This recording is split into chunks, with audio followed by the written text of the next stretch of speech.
السلام عليكم، اسعد الله اوقاتكم بكل خير. كنتمنى ان شاء الله تكونوا بخير وعلى خير. والاقتراح ديال اليوم دوازتاي دايزو الكلام ساهل ماهل، كيجي هشيش وبنين وزوين بشكيل اللي اكيد ان شاء الله غادي يعجبكم وغادي يسهل عليكم. ومن هاد العجينه هذه نخرجوا جوج شكيلات ان شاء الله ينفعوكم لدوازتاي. نحتاج 250 غرام ديال الزبده اي رابعه، كاس الا ربع ديال السكر، رشيشه ديال المليحه، وساشي ديال الفاني، وساشي ديال الفلون كراميل. الا ما بغيتوش تعملوه كيبقى اختياري، هو كيعطي لون وكيعطي طعم.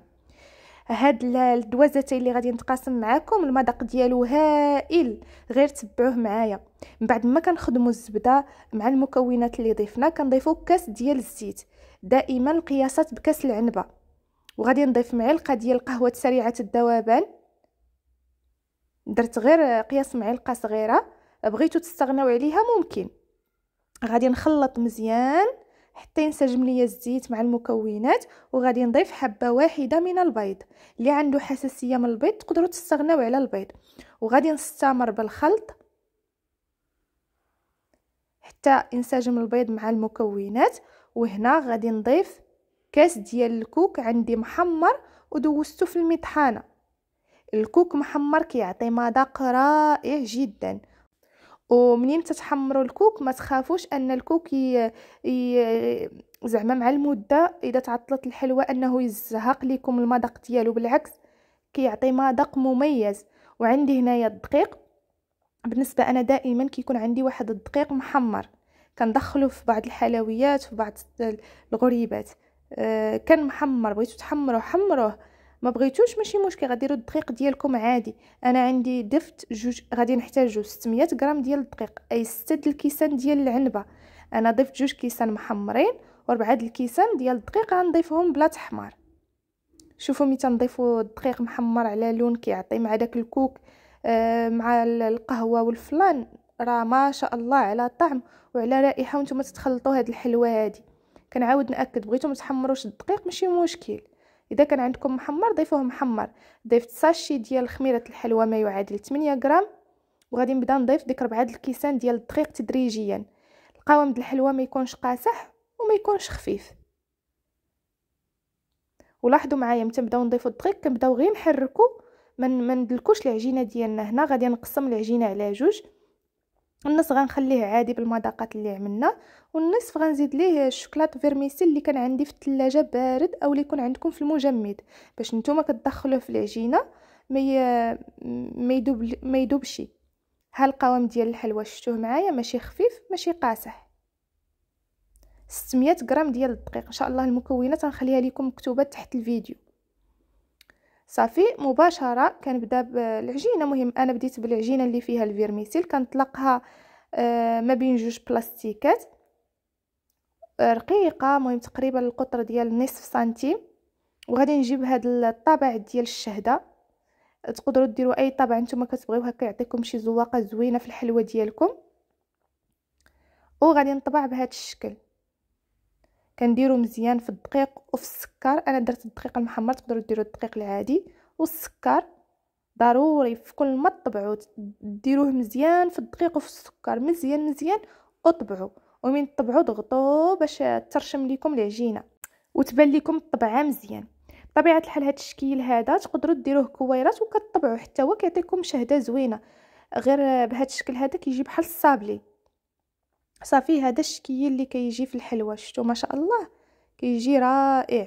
صافي تنحطها في الصينيه، يكون فرش فيها الورق اولا هكاك واخا بلا ورق حيت فيها الزبده ما غاديش تلصق. صافي مباشره من تنسالي الحلوى ديالي بالتشكيل وتنبقى نهز هكا ونحط. راه البلاستيك تيعاونكم بزاف بزاف. داك البقايا د العجين اللي غادي يبقى كنعاود نجمعو ونعاود نشكلو ونستمر تنكمل العجينه الاولى. وصافي وهكا في الصينيه، واخا ديرهم مقربين راه ما غادي يسيحوا ما والو، كيبقى العجين كيف ما عملتوه. صافي هكا كنعاود نجمع العجينه وغادي نعاود نخدمها بنفس الكيفيه. صافي انا كملت هذيك العجينه الاولى.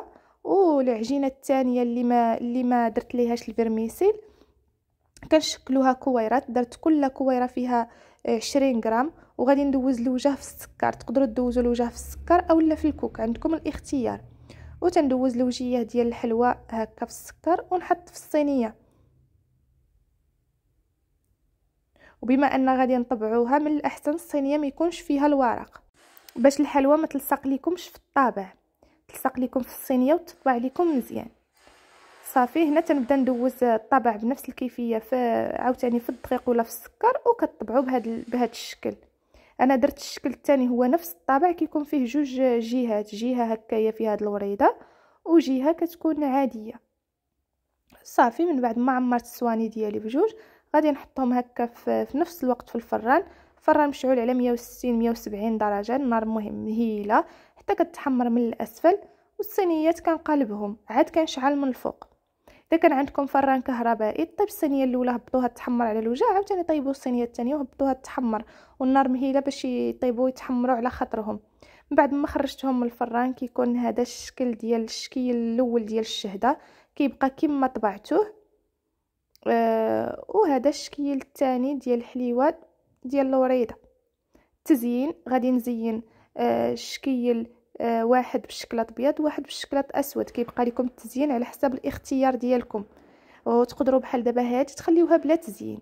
انا غادي ندير النص ديالها هكا في الشكلاط ابيض، وغادي نديرها في الكوك، اما ترشوا عليها الكوك اولا هكا تدخلوا هذاك النص في الكوك اللي بغيتو. والكوك بطبيعه الحال عندي هذاك اللي حمرت. الكوك كنحمرو في الفران اولا كتحمروه في مقيله اللي بغيتو. صافي كنبقى ندوز النص هكا وندير الوجه في الكوك ونحطهم هكا على شي بلاستيكه ولا ورق الفرن.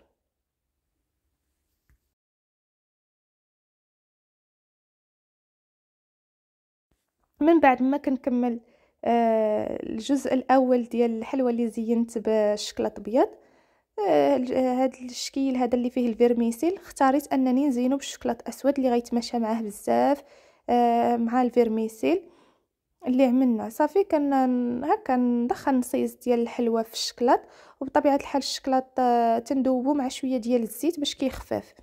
وزينت داك النص اللي بالشوكولا زينت بالكاوكاو كونكاسي. والحلوى ديالي من بعد ما شد راسو الشكلاط كيكون هذا الشكل ديالها، كتجي فيها واحد القرمشه رائعه والهشاشه، يعني فاش تجيو تعضوا تحسوا بالقرمشه، ولكن في نفس الوقت هشيشه والطعم رائع جدا جدا جدا. تنتمنى ان شاء الله تجربوا هاد الاقتراحات.